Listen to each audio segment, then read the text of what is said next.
सुहृद मन मेरा आशीर्वाद स्वीकार करें।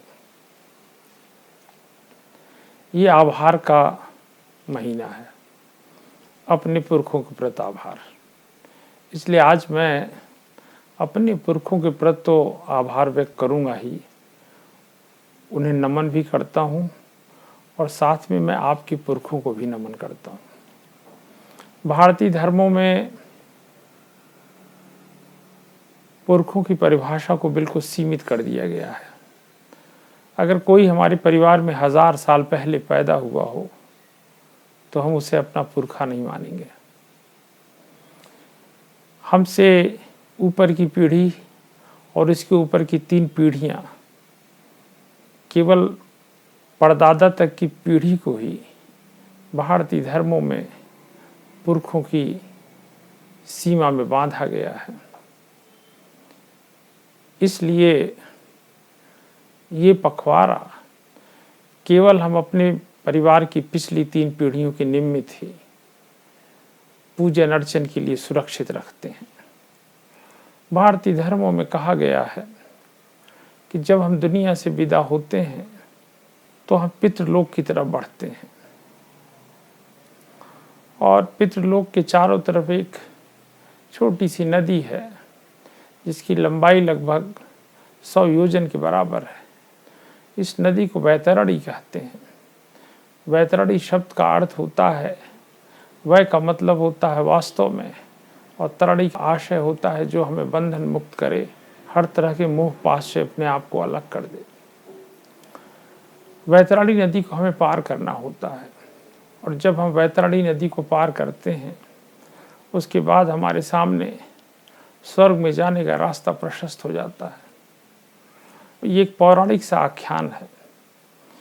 इस आख्यान की वास्तविकता को ढूंढने की कोशिश करना अपने आप में खासा दुरूह है। लेकिन वैतरणी नदी की विशेषता है, हम उसे 2 नजरिए से देखते हैं।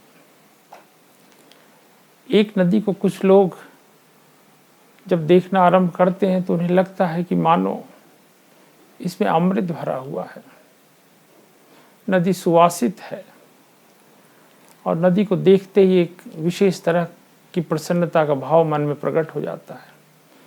और नदी को अगर दूसरे नज़रिए से देखा जाए तो उसमें खून भरा हुआ है, नदी का पानी उबाल खा रहा है, उसमें अनेक तरह के विषाक्त जानवर पड़े हुए हैं। एक ही नदी को आखिर हम 2 तरह से कैसे देख सकते हैं? ये अब से कुछ बरस पहले खासा उपहास का मामला था। कोई एक वस्तु हो, उसको 2 अलग अलग प्रेक्षक 2 अलग अलग ढंग से देखें, ये बात समझ में नहीं आती थी। लेकिन जब वैज्ञानिकों ने इलेक्ट्रॉन की खोज करी थी तो उन्हें जान के हैरानी हो रही थी। अगर एक प्रेक्षक इलेक्ट्रॉन को एक नज़रिए से देखता था, वो किसी पार्ट के लिए कण के रूप में दिखता था, और वही इलेक्ट्रॉन दूसरा प्रेक्षक जब उसे अपने नज़रिए से देखता था तो उसे किसी तरंग या वेव के रूप में दिखाई देती थी। लोगों ने उपहास उड़ाना बंद कर दिया। वैतरणी के साथ भी ऐसा ही हुआ। अगर उसे अच्छे लोगों ने देखा, अगर अच्छे कर्म करने वालों ने देखा, सुकर्मों ने उसे देखा, तो नदी अमृत से भरी हुई दिखाई देती थी। और बुरे कर्म करने वालों ने उसे देखा, अपकर्मियों ने उसे देखा, पापियों ने उसे देखा, तो नदी खून से भरी हुई दिखाई देती थी। नदी एक है, नजरिए 2 हैं। ये प्रेक्षण का करिश्मा है, ये प्रेक्षण का कमाल है। मृत आत्माएं धरती से वैतरणी के किनारे तक पहुंचती हैं। इसके बाद अगर उन्होंने अच्छे कर्म किए हैं तो उन्हें एक नाव पर बिठाकर नदी को पार कराया जाता है, और अगर उन्होंने बुरे कर्म किए हैं तो उन्हें नदी खुद ही तैर कर पार करनी पड़ती है। नदी को पार करते समय उन्हें खून से नहाना पड़ता है और उसमें रहने वाले जानवरों के साथ संघर्ष करना पड़ता है। शायद वे आहत होकर ही स्वर्ग के द्वार तक पहुंच पाते होंगे। बहुतेरे लोग इन परिस्थितियों में वापस लौट आते हैं। जो वापस लौट आते हैं वो फिर अपने बच्चों के पास लौटते हैं। और ऐसे लोग जो बच्चों के पास लौटते, उन्हीं के लिए भारतीय धर्मों में एक शब्द प्रयुक्त किया गया है, प्रेत, प्रेतः।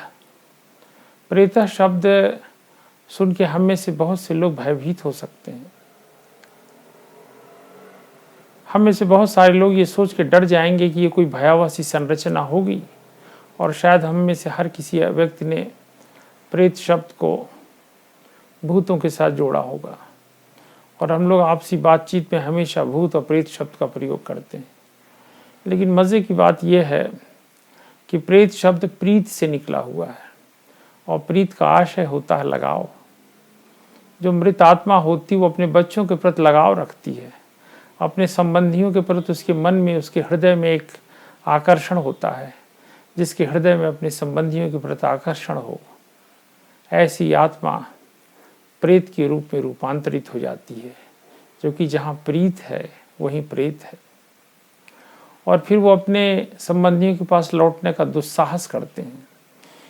इसलिए जो वैतरणी पार नहीं कर पाते हैं वो प्रेत लोक में आ जाते हैं, और जो वैतरणी पार करके स्वर्ग चले जाते हैं वो अपने कर्मों के अनुसार अपना जीवन भुगतते हैं, और उसके बाद पुनः पुनर्जन्म ले लेते हैं।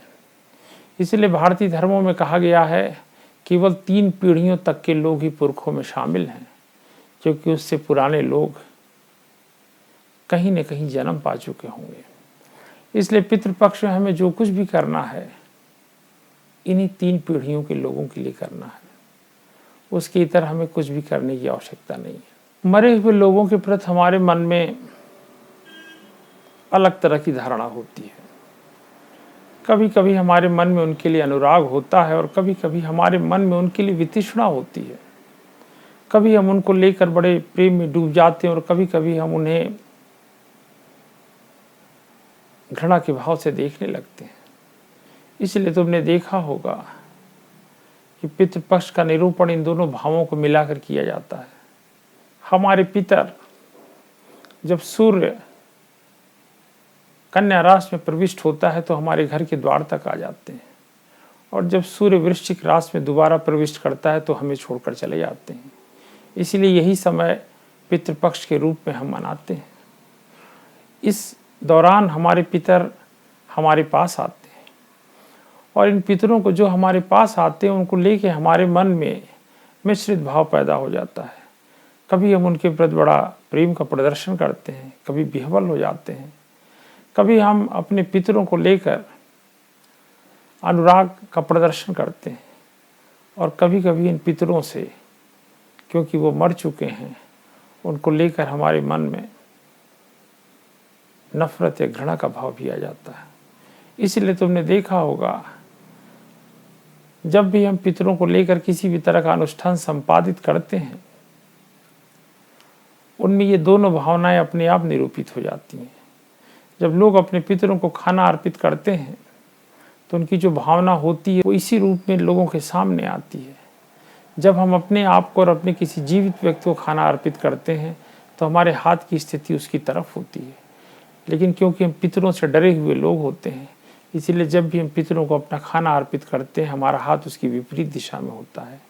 हम उन्हें खाना देना तो चाहते हैं, लेकिन हम नहीं चाहते कि हमारे बहुत करीब आएँ। और इसी के साथ तुमने देखा होगा कि पितरों से संबंधित जितने भी तरह के अनुष्ठान होते हैं वो कभी रात में संपादित नहीं किए जाते हैं, वो कभी प्रातःकाल भी संपादित नहीं होते हैं, ना सायंकाल संपादित होते हैं, क्योंकि पितरों को लेकर हमारे मन में भय और प्रेम दोनों का एक मिला जुला भाव रहता है। इसलिए हम अपने पितरों के लिए जो भी अनुष्ठान करते हैं मध्याह्न के बीच करते हैं, जब सूरज आकाश में बिल्कुल ऊपर हो तो हम सबसे कम भयभीत होते हैं। इसीलिए हम लोग अपने पितरों से कभी प्रेम भी करते हैं और अपने पितरों से बचना भी चाहते हैं। एक हिंदू होने के नज़रिए से तुम लोगों से इतनी सी प्रार्थना करूंगा कि जब पितृपक्ष का समय चले तो एक छोटे से पात्र में थोड़ा पानी ले लो, उसमें यव और ब्रीही, जिसे साधारण भाषा में जौ और धान कहा जाता है, उसे मिला लो, और मिलाने के बाद पितर का नाम लेकर उसे किसी गमले में प्रवाहित कर दो। जब तुम ये जल उन्हें अर्पित करोगे इस घटना के कोई 10-12 दिन बाद उस गमले में जौ और धान के पौधे विकसित होना शुरू होंगे। जब भी मैं अपने माता पिता को और अपने पुरखों को पितृपक्ष के समय जल अर्पित करता हूँ, जल का तर्पण करता हूँ और उसमें जौ और धान